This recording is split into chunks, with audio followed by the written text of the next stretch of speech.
You know, I've been 5 years with the other brand, and to change to a new brand is always a bit difficult, I would say, in the beginning. You know, in this game, results give you the confidence. Results breed more good results, and you're ready to go, mate. There's nothing you can't do. He needs to know that what he's capable of. Zie, die moet je al rechtop gaan zitten. Hier, kijk, rechtop zitten. Niet vooruit, rechtop moet je. Je moet hem voelen. Zo, je moet hem voelen. What can he say about me, because he knows me for 3 years, you know, and still he comes with new things. And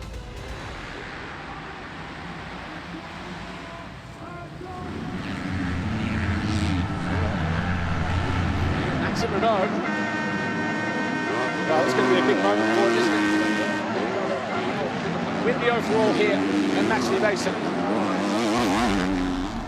I think that most people are surprised that Maxime Renault has been dominant in the MX2 class at the halfway mark, but really this shouldn't be a surprise at all. Maxime was tipped to be a world champion and a great of the sport from his early EMX 125 days. A rider like Tom Vial, in comparison, wasn't. Vial was never expected to be a world champion. Renault was. What he's doing now is merely fulfilling expectations. Like, this shouldn't be a surprise. Injury after injury through his EMX 125, EMX 250 and eventually MX2 days kind of derailed his career for a portion there. He just struggled to gain momentum and didn't really make much progress through the years like 2016, 2017. But now, he's back on the factory team, he has some momentum, he has confidence, and we're seeing the result of that. It's definitely not a surprise that he's been the dominant figure in MX2, and if he goes on to win the MX2 title, which halfway through the 2021 season it definitely looks like he will, that wouldn't be a shock either. Renault should be this good. He had the speed, he's always had the talent. We've always believed that he could be the next MX2 world champion. But he had such a bad run with injuries. Like he explained, his shoulder, he did a lot of damage to there, and then his elbow, and that was a result of another rider landing on him.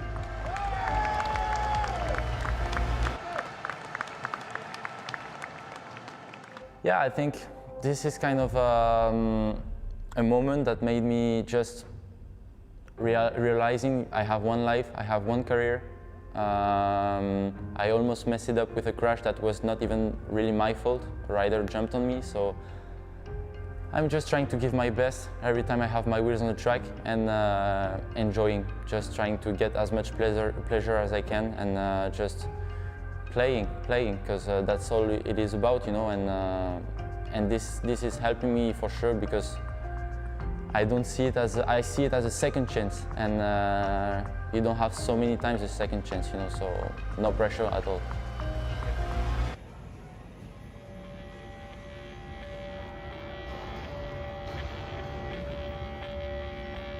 On my way to Kegums. We are here in Brussels, Belgium. So yeah, heading for the 7th round of the season. Really looking forward to that round because the track is really nice. So yeah, just follow me during my trip.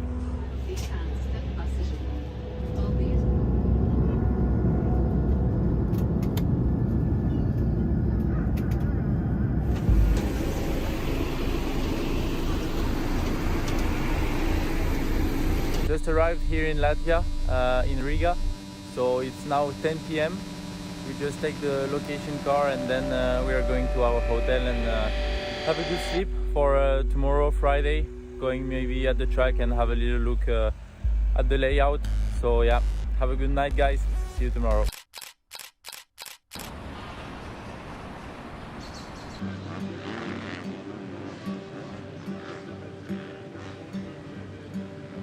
Saturday, we're now heading to the test track to do some start practices, just to get the first feeling with the bike for the weekend and see if everything is okay on the bike. So yeah, let's go for it.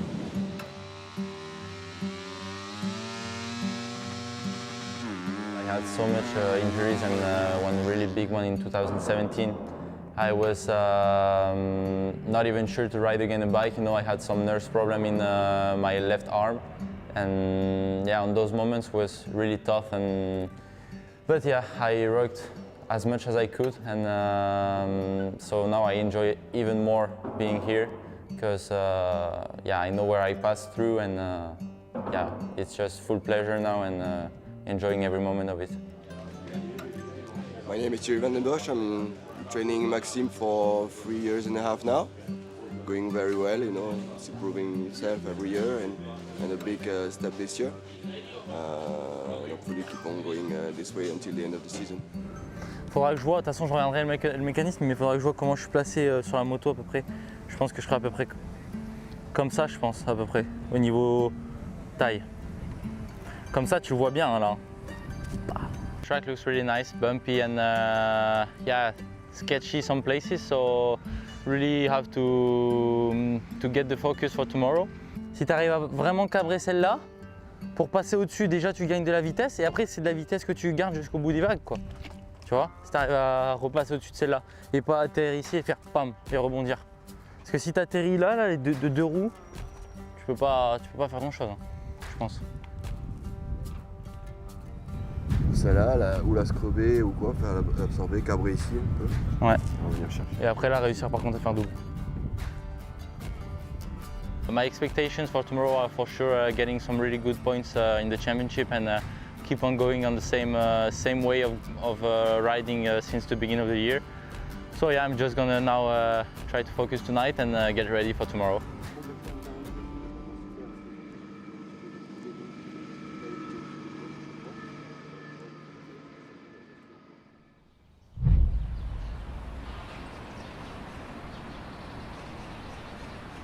Sunday morning, we are now on our way to the track.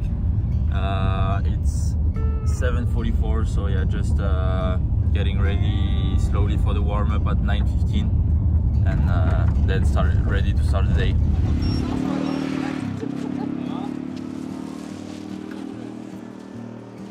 Morning. Ça va? All good? Comment ça va? Ready to rumble? Yeah.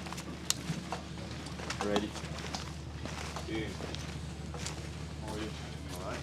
Good. So he's come a long way, but like in terms of his ability, his work ethic, his determination, he's undoubtedly like the most determined rider on the line, I would say.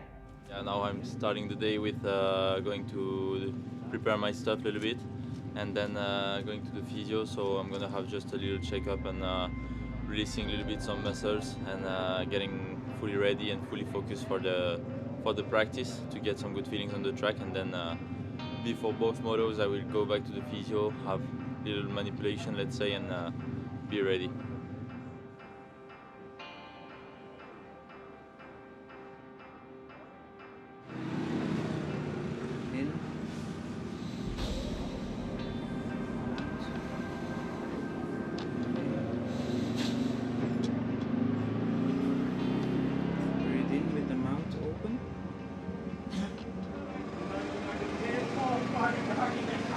Again.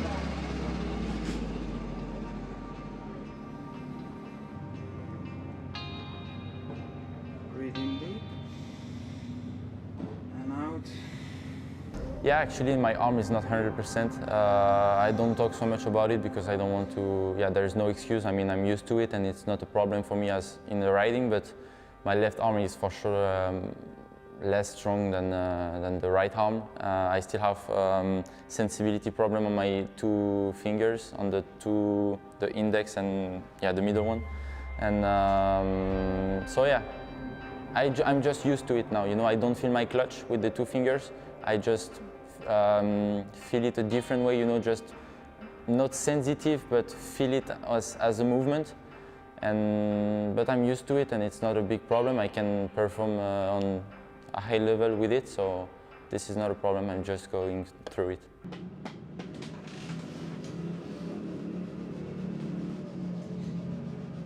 It's time to wake up, actually. Yeah. Otherwise, you're gonna. Never got my ass slapped like that. Okay. Done. Yeah. Thank you.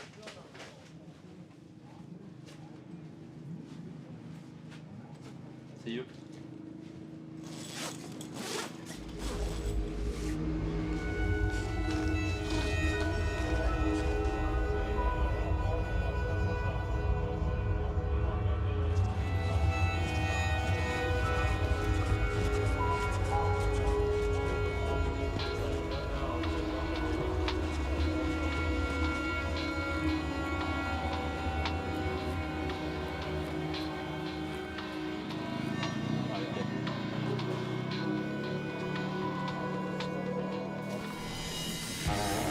Maxime Renault once again, 30.7, so only a tenth off. Sector 2, imminent as he enters Sector 3, almost now-ish. And Maxime Renault is in green again, or 32.1. Maxime Renault moves up to second, 0.4, so the gap's still coming down. There's still some life left in the track. Go through the confirmation then. JBay on pole for Rockstar Energy Husqvarna, ahead of Maxime Renault. Third time, it's very, very tight. Fourth, Rising Gifting. Nicholas Horrocks was fifth, 186. Practice went pretty good. Finished second in the time practice, so really good gate pick for the motos. Feeling with the track is quite good. Actually, it's tricky and some sharp bumps, but I feel really good, feel comfortable. So yeah, just try to make 2 good starts in the motos and go for a good result. I've been in a rehab center, you know, with I think during 4 or 5 months, and I think the bigger thing that helped me was that I was in the center with people that were really in a bad situation. And seeing how they were just enjoying the life and smiling and always have the joke in them, saying a joke or something, you know, I was like, I cannot complain. I cannot complain. I have my 2 legs, my 2 arms. One was not working so good, but I could have done, yeah, could have been so worse. So yeah, it was just, you cannot just say, I'm done. You have to work, and if you want something, just go get it. And that's what I did, and I just, yeah, worked so hard and always believed in that. And one day, the nerves started to react a little bit, and from there we worked on it, and it came back. So yeah, that was a little bit kind of a redemption, you know. And mentally, I think I'm ready to give it all, and I will never ever stop, and never ever, yeah, always believe, you know. So that's also a strong point.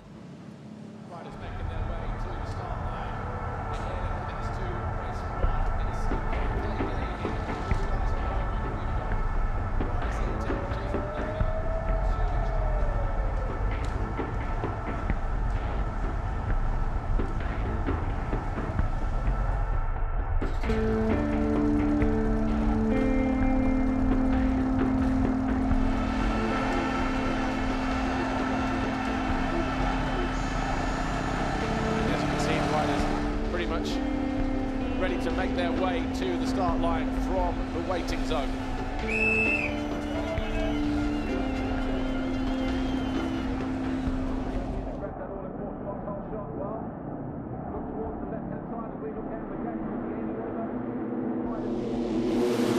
Oh, 1 or 2 riders trying to go too early, catching out a few of them as well.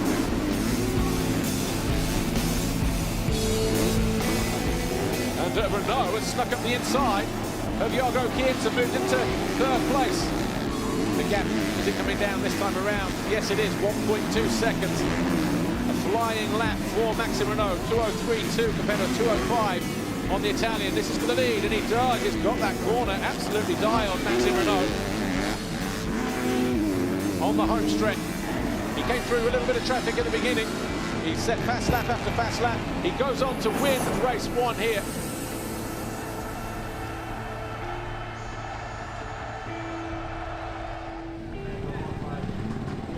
Congratulations, pretty much a perfect race. You really couldn't afford to switch off though, but you got your second race win of the season. Yeah, really happy with it. I got a good start, but not the best actually. I think I was 5th. And then I pushed really hard. Good job.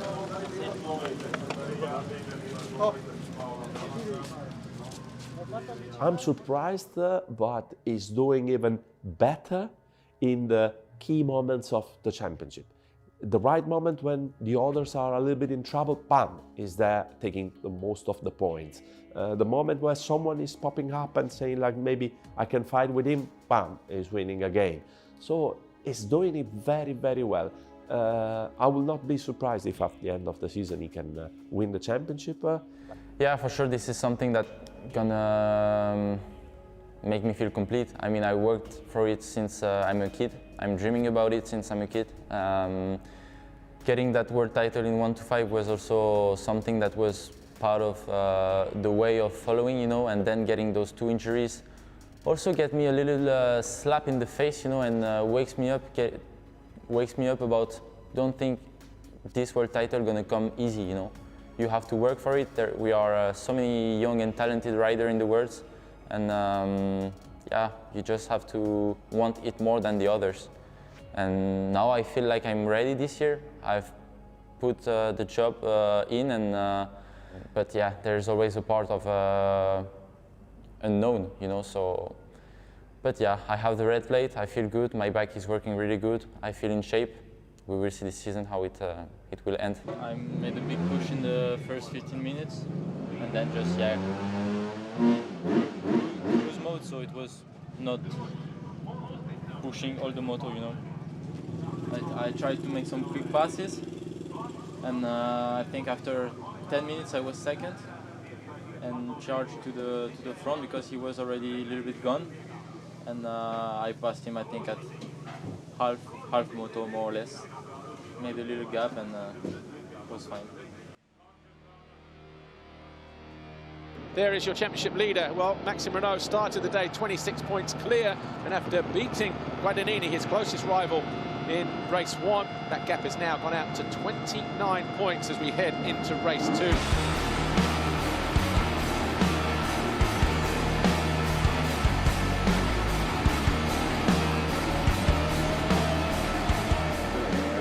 Bringing his A game today.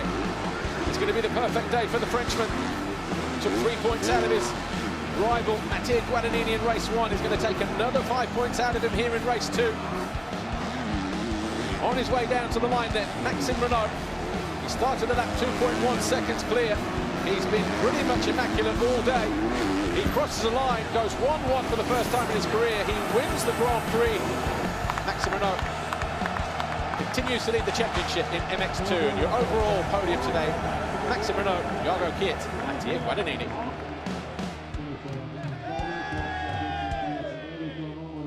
You obviously had riders like Gauthier Paulin, who challenged for world titles, Marvin Musquin, who was a world champion twice, but Romain Febvre's kind of really led the way for aspiring French riders who want to be a star in the MX2B series.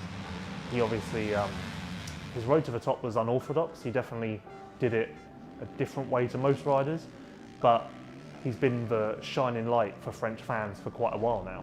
The first year in 2015, I was rookie in the class.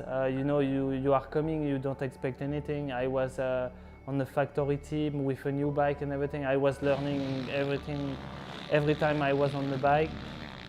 And yeah, he has a good feeling, good vibes, and I was just enjoying.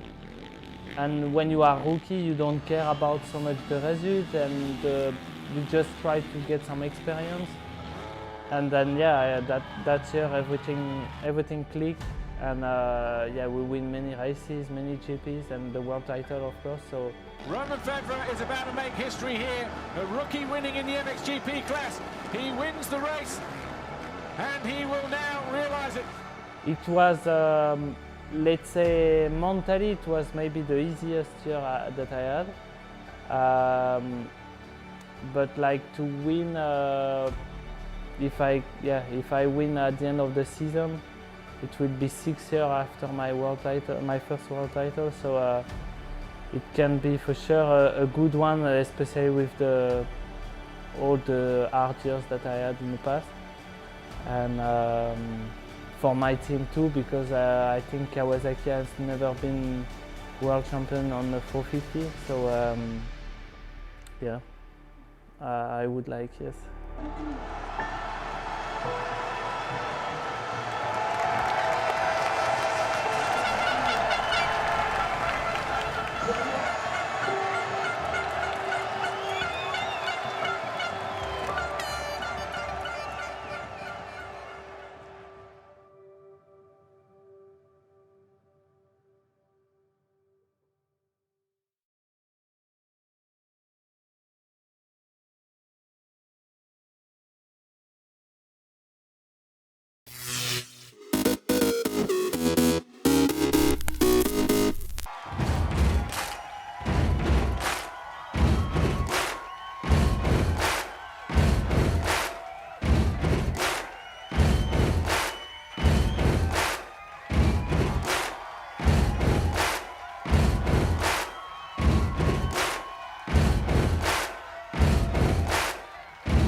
I was born here in Healdsburg, California.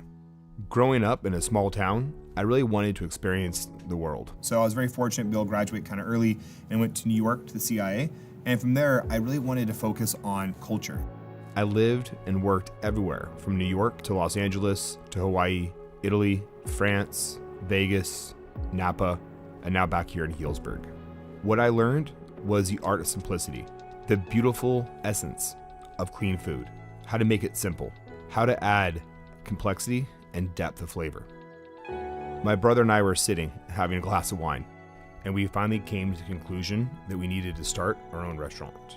That was where Vlet started, with Aaron, my brother who does front of the house, myself, the guy who does all the cooking. And it really started with the dream for us to come together and showcase our craft, showcase our passion. It's all these different cultural experiences that I was able to go through in my life that gives depth to our cuisine. It's what makes the restaurant feel unique, a sense of place here in Healdsburg. My wife and I met at Aqua in San Francisco. I was the executive sous chef, she was our events director. We hit it off pretty well. We had some common threads to enjoy life and to make people happy. That's what life's all about, breaking bread together. So when you think about a sense of place, in wine they say terroir, where that wine comes from. You can do the same thing with food. We care about organic, we care about biodynamic, but more importantly, we're really passionate on making sure that we're buying is sustainable. We want to be stewards of our land. We're trying to really think about not just today, but tomorrow, the future. Tucker is able to take his experience growing the French Laundry. He's able to showcase this beautiful terroir we have, the beautiful soil from the Russian riverbed. He's able to grow amazing produce, and that inspires me.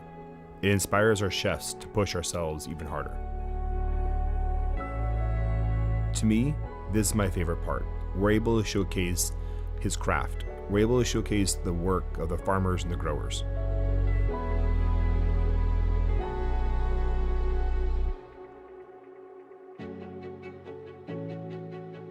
My great-grandfather, Henri, he came out here in the 1900s. He wanted the American dream. He was a baker from Decazeville, France. He started in San Francisco and he ended here in Healdsburg. It was always our dream to buy the original bakery, but we never thought it'd be possible. Then I met Craig Ramsey, my partner here, and we had a similar vision for the future, for protecting history. We had a passion for bringing joy to people. I was very fortunate to be able to partner with him and purchase the building 4 years ago and started the remodel process. From the ceilings to the mezzanine to the floor, everything has been completely redone. It was about protecting and preserving this building for the next 50 to 100 years. I was also able to fortify that vision of bringing community together. To me, this is a culmination of a dream I'd had since I was a little kid, some 40 years ago. Making my dreams come true, here at the Matheson. Vlet Wines started in my garage.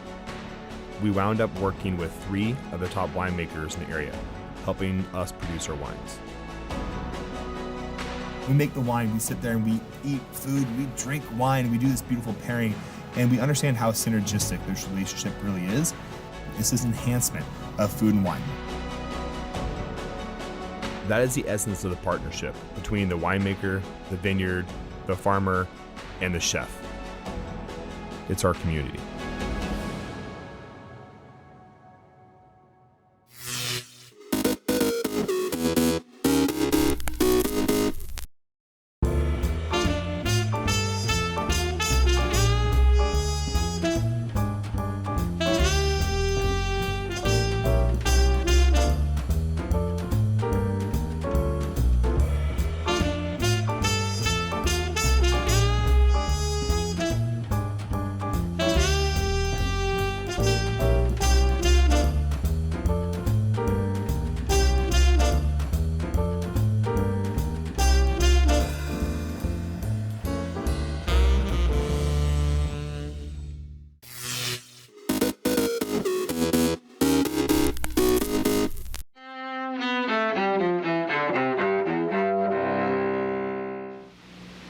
They did not constitute sexual relations as I understood that term to be defined.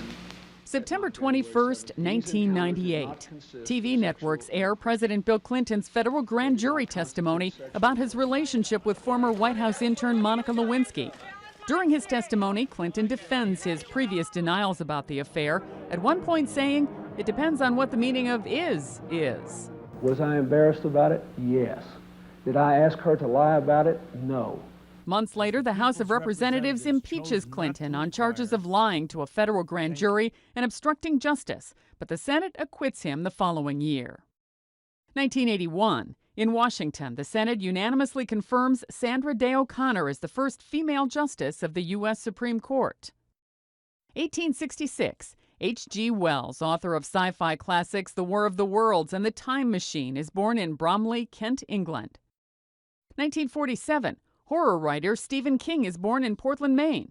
Among his novels, later adapted into movies, Carrie, The Shining, Cujo, and Misery. 1970.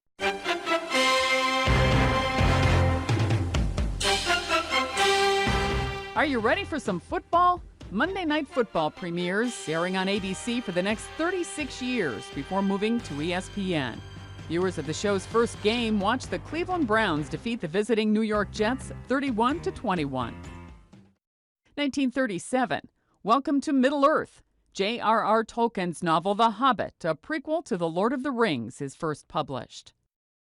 And in 1950. What would you do if you were stuck in one place and every day was exactly the same and nothing that you did mattered? Bill Murray, the actor and comedian who went from the original Saturday Night Live to the silver screen, is born in Wilmette, Illinois. Today in history, September 21st. Sandy Kozel, The Associated Press.